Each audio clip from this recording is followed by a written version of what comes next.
Welcome, friends. Welcome to my backyard Bible study. This series, brief as it is, will be 5-minute segments, hopefully about 5-minute segments, and they will cover some of our Bible study that we do over at LCR Wednesdays at 10 a.m. Welcome to our neighborhood friends who might be joining us for the first time at mylcr.org, or through contacting our administrator. You can come and be a part of the regular group through Zoom. That way of contacting her is admin, A-D-M-I-N, admin at mylcr.org. You can see some of the other videos and devotionals that we have there. Well, we're glad you tuned in today, and we want to give you an overview of what we're going to be doing. As we get forward and ready to look at our Bible study book, we're using Terence Fredheim's book about the Bible, some short answers to big questions. And we'll get into that in just a moment, but I wanted to give you an overview in this particular introduction about how we approach the Bible study, the study of the Bible, and how that might be different from some of those that you've already seen or experienced before. In order to do that, there's a need that we have to take a look at how different groups and mindsets approach biblical texts. One model that I've used quite a bit and seems to connect with people is understanding that there's two primary mindsets, or perspectives, if you will. One is a conservative evangelical perspective, and the other is classic mainline perspective. And a lot of folks may think that they have a good understanding of those, and perhaps this will connect with you that way. Otherwise, I invite you to listen in and to see if some of the differences that might be here lifted up connect with you. The difference between these two perspectives, again, conservative evangelical or more conservative, and classic mainline, is that the conservative evangelical viewpoint would look at scriptures literally, whereas the classic mainline viewpoint would look at scriptures as inspired. What do I mean by that? Literal is pretty straightforward. It's God whispering into the ears of the people and them writing it down. However, when you move to inspired, what that means is that folks are moved.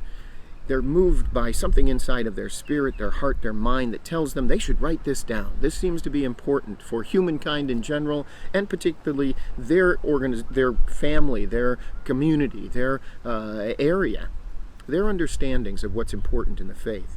However, inspiration happens and people write those things down, as they did for centuries, being influenced by their culture, the context, and the circumstances of their day. And when they're influenced by culture, context, and circumstances of the day, they're going to come up with some different ideas. For example, about 500 years ago, everybody knew the earth was what shape? Of course, flat. And if you said anything different, well, you were probably going to get a heap of trouble with you. Just ask people like Galileo or Copernicus, and you can see what happened to them. Not really a good thing to question the norms of the day, because the culture, the context, and the circumstances will dictate a lot of the understandings. And for some, that still makes up how they view the world today. If you grow up in certain families or ways of thinking, the phrase, my mind is made up, don't confuse me with the facts.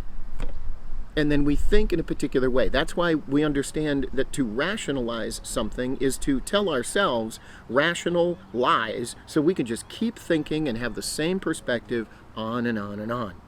Well, when we use that understanding to approach biblical texts, what we get are these two perspectives.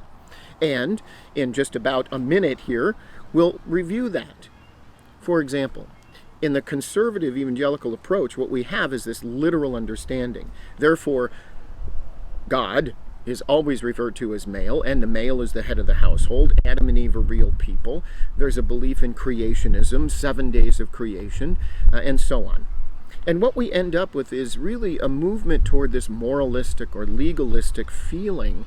Even though we use grace words, it's moralistically or legalistically feeling way of looking at faith that's shaped primarily by behavior, and this rigid obedience and adherence to this guidelines of faith.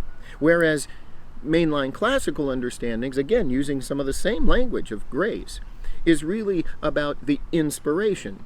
Again, that can be filled with flaws or details that don't match. Things that are different because of the culture, context, and circumstances as they evolve and change over the years. It's a partnership that we have in a household, not the male, just the head of the household. There's a recognition that there's borrowed creation stories. Many scholars understand that the Adam and Eve stories or other creation stories found in Scripture talk about, there are other creation stories and ideas about creation that are in there. Echoes of myths from other cultures that are in there. What about wisdom being present in the beginning of creation and being one of the main things that God created first? We don't read about that much in Genesis, but it's in other places.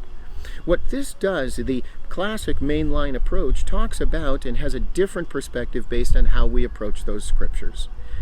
For mainline, then, there is no conflict between science and religion. Science answers questions of what and how. Religion answers questions of why and who, God.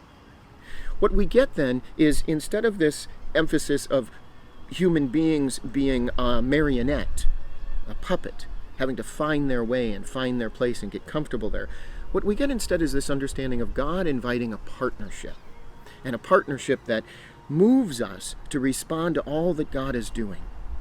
And what we get is, out of the myths and out of the history of who we've been as humankind, we get attempts to understand and to gain insight.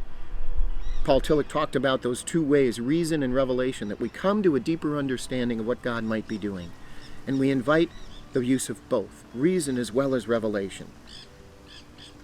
What we understand then in our Bible studies as we approach this book and others in our Bible study is that this will likely feel like watching a local or a small version of a Discovery Channel, Nat Geo channel, a TLC channel, where we seek to take and to understand how all of the other tools science gives us, archaeology and anthropology and behavioral sciences, and use those as we gain insight into what these writers talked about and how they wrote in the Bible, and then how we formulate our questions and formulate our answers. So come on on this journey in Backyard Bible Study. Thanks for joining on this first introduction. One more thing to add on the conservative evangelical approach, or the conservative approach perspective as opposed to classic mainline, and that is that both perspectives are needed. It's not like they're one against another or they're enemies trying to find out who's going to win. It's not a matter of right or wrong here. One, the conservative approach really emphasizes much more through that moralistic or legalistic kind of rigid approach. It really does emphasize an obedience and adherence to those things, and it puts an emphasis on the human behavior and the human will and the action there. Now, that human will and action also comes into play in the classic mainline, except that the emphasis is placed more on God acting and human beings responding. And so both are needed. So we don't want to talk about these as being opposing and right or wrong, but we do want to recognize the emphasis is quite different and will lead us into different places. That's necessary so that we can see that while we might be on different teams in a league, we're all playing that same game. It's the kingdom life, and that's what we seek to be, as faithful participants in that. Until we see each other again, friends, God bless.